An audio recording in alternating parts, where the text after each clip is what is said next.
नमस्कार, कैसे सुधा में आपका स्वागत है। मैं हूं शिव कुमार तिवारी। सुजानगढ़ के कोविड केयर सेंटर का दृश्य आपको दिखा रहे हैं, जहां पर कुछ ही देर में विधायक यहां पर पहुंचने वाले हैं। वो कुछ यहां पर सहयोग की घोषणा भी करने वाले हैं और बहुत सारा सहयोग भी विधायक के कोटे से यहां पर किया भी गए हैं। और वो यहां पर कुछ दिन पहले देखे था, आप जब इसका उद्घाटन हुआ, इसका शुभारंभ हुआ, उसमें भी विधायक पहुँचे थे। और उनके आने से पहले आप देख रहे हैं इस कोविड केयर सेंटर को नगर परिषद के अधिकारी और कर्मचारी हैं वो सैनिटाइज कर रहे हैं और कुछ ही देर में विधायक मनोज मेघवाल यहाँ पर पहुँचने वाले हैं। सुजानगढ़ के कोविड केयर सेंटर का दृश्य आप देख रहे हैं, जहाँ पर कुछ ही देर में एमएलए आने वाले हैं निरीक्षण के लिए और कुछ उनकी तरफ से जो सहयोग होगा वो भी यहाँ पर करेंगे। विधायक के पहुँचने से पहले कोविड केयर सेंटर को सैनिटाइज किया जा रहा है। खुद आयुक्त लगे हैं इस कार्य में कर्मचारियों के साथ। अंदर चला जा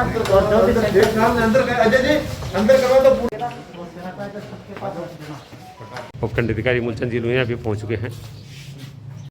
तहसीलदार, उपखंड अधिकारी, तमाम प्रशासनिक अधिकारी पहुंच चुके हैं। नगर परिषद के आयुक्त और प्रतिनिधि भी पहुंच चुके हैं। डॉक्टर दिलीप सोनी भी पहुंच चुके हैं। देश में कोरोना काल में सबसे बड़ी जो दिक्कत आई थी वो ऑक्सीजन की आई थी। ऑक्सीजन उपलब्ध नहीं था और लोग जान गंवा रहे थे। ऐसे में काफ़ी हद तक ये जो ऑक्सीजन जनरेट करने वाली जो मशीनें हैं वो लोगों के लिए जीवनदायी बन रही है। और आज यहाँ पर विधायक ने 10 मशीनें और उपलब्ध करवाई है। जैसा उन्होंने बताया कि कुल 36 ऑक्सीमीटर, ये जो ऑक्सीजन जनरेट करने वाली मशीन है, ये टोटल उपलब्ध हो चुकी है। और निश्चित रूप से ये ऑक्सीजन कंसंट्रेटर जो मशीनें हैं वो लोगों के लिए जीवनदायी साबित हो सकती है, क्योंकि अगर कोई भी क्रिटिकल पेशेंट होता है जिसको ऑक्सीजन की जरूरत होती है, अगर समय पर ऑक्सीजन नहीं मिले तो उसकी जान चली जाती है। और इस तरह के अनेक केस देश पे हो चुके हैं। लेकिन सुजानगढ़ में 50 बेड का जो कोटा है यहाँ पर कोरोना पेशेंट्स के लिए, उनमें 36 बेड पर ये मशीनें उपलब्ध हो जाने से निश्चित रूप से लोगों को राहत मिलेगी। सुजानगढ़ के कोविड केयर सेंटर में आज मनोज मेघवाल पहुँचने वाले हैं, जो 10 ऑक्सीजन कंसंट्रेटर मशीनें यहाँ पर भेंट करेंगे। तमाम प्रशासनिक अधिकारी और चिकित्सक कर्मी यहाँ पर पहुँच रहे हैं और ये कार्यक्रम यहाँ पर आयोजित हो रहा है। पीएमओ सुलेश कलानी भी पहुँच चुके हैं यहाँ पर।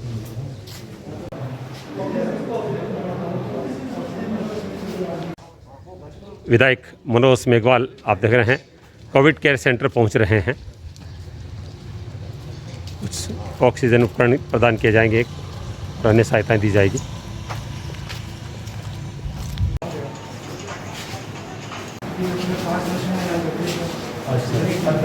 उपकरणों की जानकारी दी जा रही है।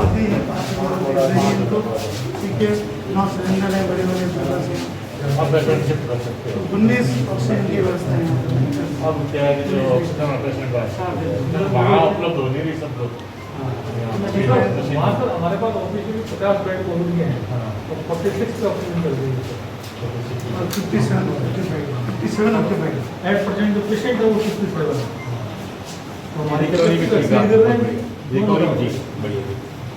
नहीं, अब यहाँ पर कोई दिक्कत नहीं है। बाहर से हमारा थोड़ा बहुत जरूरत पड़ती है तो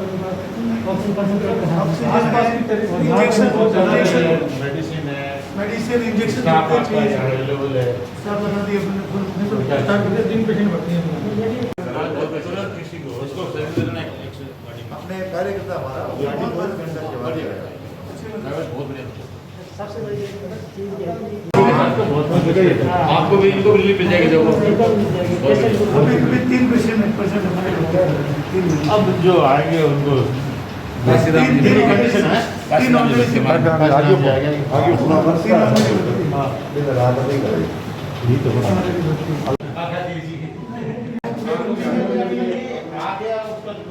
विधायक Manoj Meghwal Covid care centre पहुंचे हैं। यहाँ पर आप देख रहे हैं चिकित्सा कर्मियों को ये 5 ऑक्सीजन कंसंट्रेटर मशीनें प्रदान कर रहे हैं।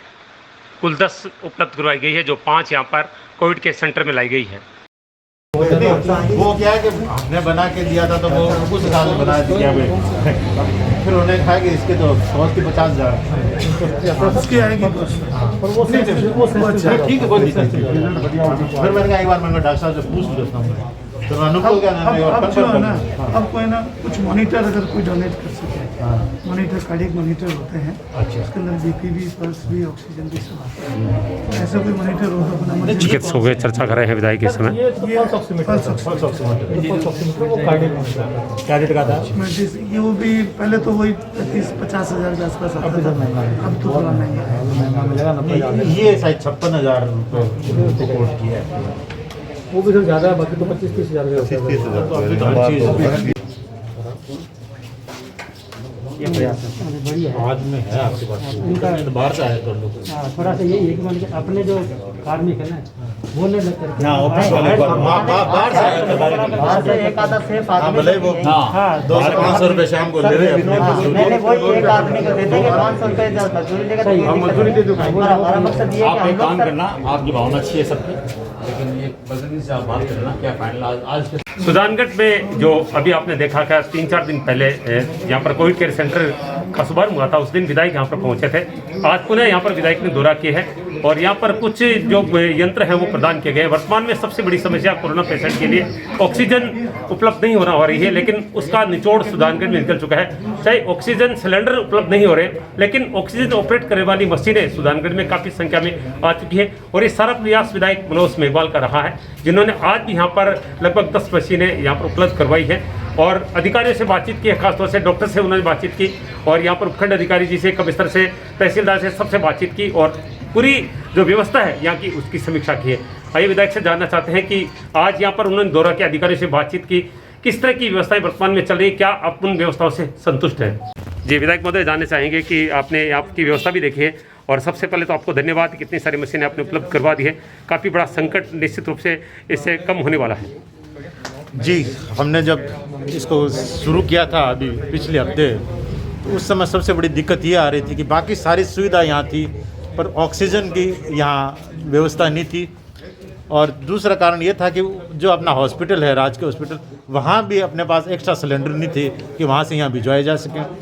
इन 3-4-5 दिनों में हमने प्रयास किए, सरकार तक बात पहुँचाई, भामाशाह तक बात रखी, तो उन्होंने इन 4-5 दिनों में 36 ऑक्सीजन कंस्ट्रक्टर यहाँ उपलब्ध करा दिए अपने को। उनमें से कुछ यहाँ भिजवा दिए उन्होंने, कुछ वहाँ रहेंगे।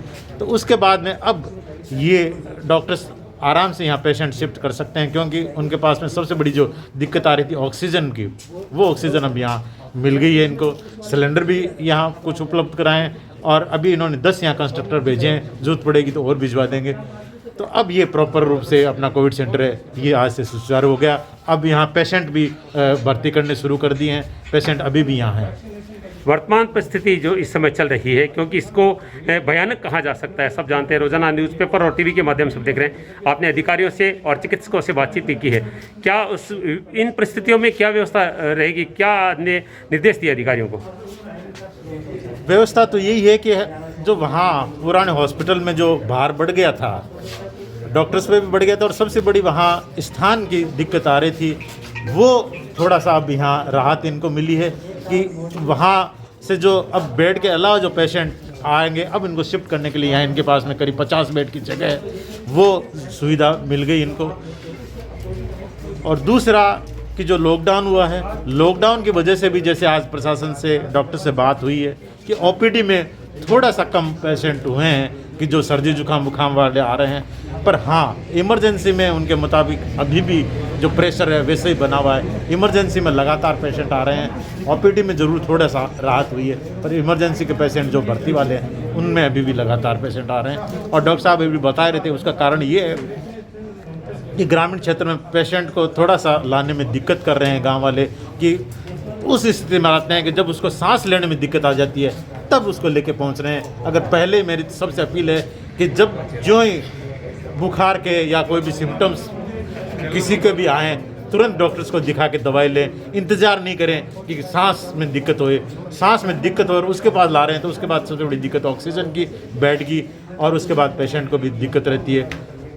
इसलिए मेरी सबसे यही अपील है कि सिम्टम्स आते ही तुरंत डॉक्टर्स को दिखाएं। विधायक महोदय, आपने पिछली बार एक बात कही थी अधिकारियों को और वो हम भी मानते हैं, आपने कहा था कि लोग बाजार में काफ़ी भीड़ देखने को मिलती है, गलियों में लोग 15-15, 20-20 के झुंड में बैठे हैं, आपने उसके निर्देश भी दिए थे, लेकिन लगता नहीं है कि उसका प्रभाव अभी तक प्रशासन पे पड़ा है। हाँ दिए थे, कि भी आप थोड़े से मॉनिटरिंग बढ़ाओ, थोड़ा सा बढ़ाओ। अगर फिर भी आप पत्रकार हैं, आप बता रहे कुछ हैं, बिल्कुल फिर इनसे मैं आज बात करूंगा इनसे कि भी थोड़ा सा और सख्ती से अपन को। अभी वैसे मार्केट भी नहीं खुल रहा है, फिर भी अगर लोग घूम रहे हैं तो ये गलत है, क्योंकि बाज़ार में लेने के लिए अभी वो भी बहाना नहीं कि अब सामान लेने जा रहे हैं या बाज़ार घूमें। फिर भी अगर कोई बिना काम से, अभी एक ही काम हो सकता है कि कोई अस्पताल के काम से कोई निकल रहा है तो अलग चीज़ है, बाकी अभी कोई काम नहीं है बाज़ार में घूमने का या इधर उधर घूमने का। गलियों में भीड़ ज़्यादा देखने को मिल रही है। पुलिस की गश्त गलियों में पहले पिछली कोविड काल में देखने को मिली थी, लेकिन वर्तमान परिस्थिति में जब संकट ज़्यादा बढ़ गया, ऐसे में पुलिस की गश्त गलियों में देखने को नहीं मिल रही। अगर ऐसा है तो बिल्कुल मैं पुलिस प्रशासन से भी आज बात करके उनसे भी, उनके पास में 2 गाड़ियाँ हैं, उनके पास स्टाफ है, उनसे कहूँगा कि आप गलियों में आप अगर जो अभी अगर शहर के मार्केट में या मेन रोड पे अगर गश्त ज़्यादा है उनकी, उनसे कहूँगा आप गलियों मोहल्लों में भी जाकर थोड़ा सा लोगों को पाबंद करें कि वो घर में रहें, क्योंकि अगर गली में आके भी एक जगह झुंड में इकट्ठे हो रहे हैं तो वो भी अभी दिक्कत का ही समय है। सुजानगढ़ उपखंड अधिकारी मूलचंद जूनिया जी से बातचीत करेंगे। सर, बहुत बहुत स्वागत है आपका। सारी व्यवस्थाएं हमने यहाँ पर देखी है, आज खुद विधायक पुनः यहाँ पर आए। पिछली बार हमने देखा विधायक महोदय ने कहा था कि जो लोगों का गलियों में घूमने का और का ये सिलसिला अभी भी जारी है, तो उस पर कोई विशेष कार्रवाई की आपने, क्योंकि अभी तक कोई सुधार देखने को नहीं मिला है? सर नहीं, बिल्कुल मैंने SHO को डायरेक्शन दिए थे और मैं खुद भी गलियों में, मार्केट में, सभी जगह घूमता हूँ। अगर ऐसे लोग मिलते हैं तो हम उनको एक्शन लेते हैं, उनके खिलाफ कार्रवाई करते हैं।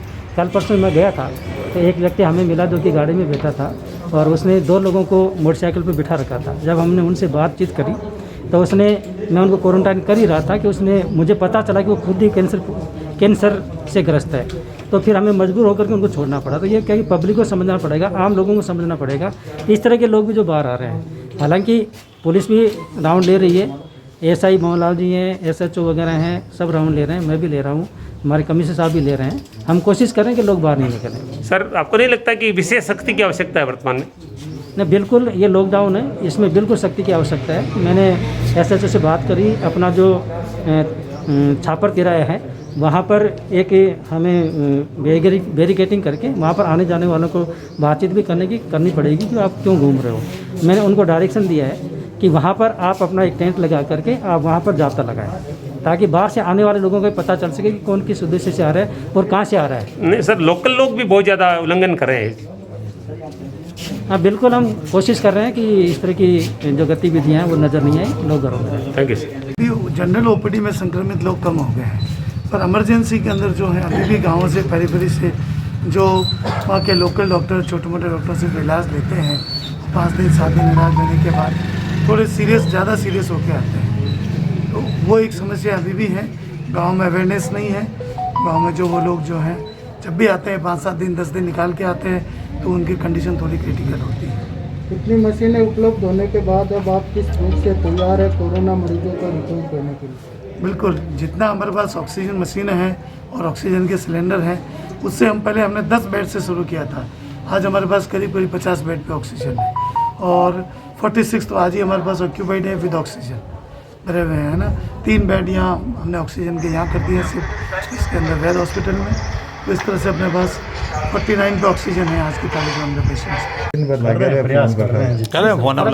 फर्क दिखता है सर, रात को 12 बजे तक 1 बजे 2 बजे मेरे को फोन करते हैं, ये पेशेंट आ गया, इसको दिखा, ये मांग करते साहब।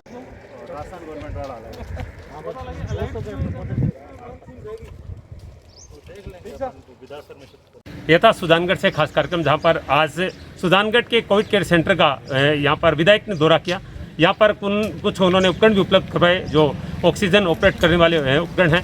उसके अलावा यहाँ की व्यवस्थाओं का जायजा लिया। अधिकारियों को, चिकित्सा कर्मियों को उन्होंने कुछ निर्देश भी दिए और निश्चित रूप से वर्तमान हालात जो सुजानगढ़ के बने हैं उसमें बहुत सावधान रहने की आवश्यकता है। और मैं सभी लोगों से निवेदन करूँगा कि अनावश्यक रूप से बाहर नहीं निकलें।